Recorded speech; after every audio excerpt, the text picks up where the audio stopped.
In the final winter of 1949, a Polish man named Tomasz Novak found himself imprisoned in one of the Soviet Union's most brutal gulags near the Arctic Circle, Kolyma, a camp infamous for its death rate and savage conditions.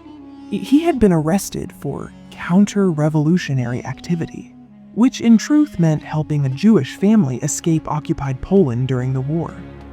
The prison was carved into the icy wilderness, where men died from cold faster than bullets.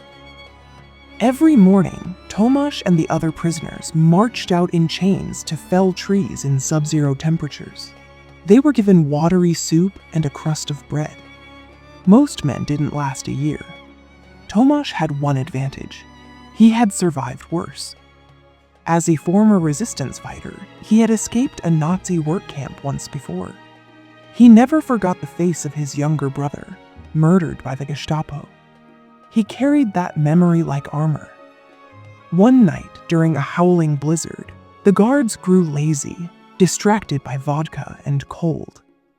Tomasz noticed that one of the supply trucks had been left unattended, its engine still warm. Along with a Lithuanian prisoner named Rimantas, Tomasz made his move. They stole the truck and drove it straight into the storm. For 40 miles, they were chased by guards on horseback.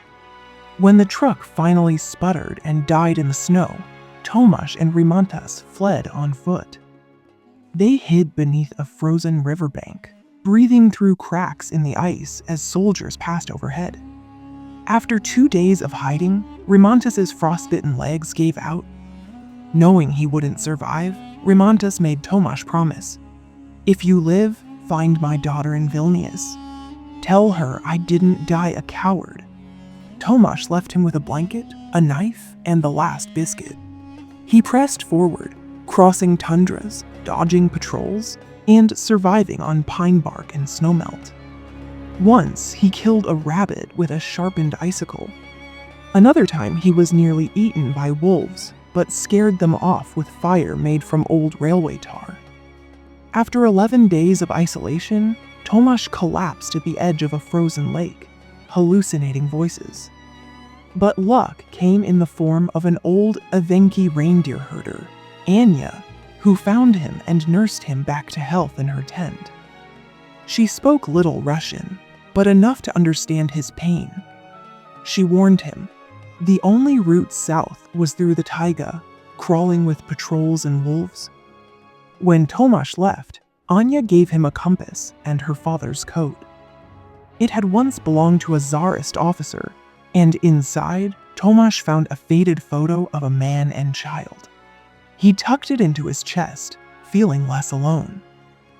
Weeks passed.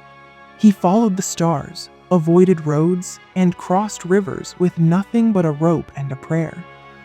Once, he found a burned-out train station where he met a blind Russian veteran, exiled for speaking against Stalin. The man gave Tomasz maps, food, and one final piece of advice. Freedom is not the absence of chains, it's the will to walk through them. Eventually, Tomasz reached the border of Mongolia. Cold, diseased, and hunted, he crossed into Ulaanbaatar disguised as a beggar. The Polish embassy there confirmed his identity. It had been 86 days since he escaped. When Tomasz finally returned to Warsaw in the spring of 1950, he found his house bombed, his street renamed, and his past erased. But on the edge of the city, he found Rimantas' daughter, now a young schoolteacher. He gave her her father's final words. Tomasz never remarried, never lived in luxury. But every year, he sent a letter to Anya, if only to say, "I'm still walking." He died in 1986 at the age of 73. In his will, he left behind a small journal titled, "The Snow Kept My Secrets,"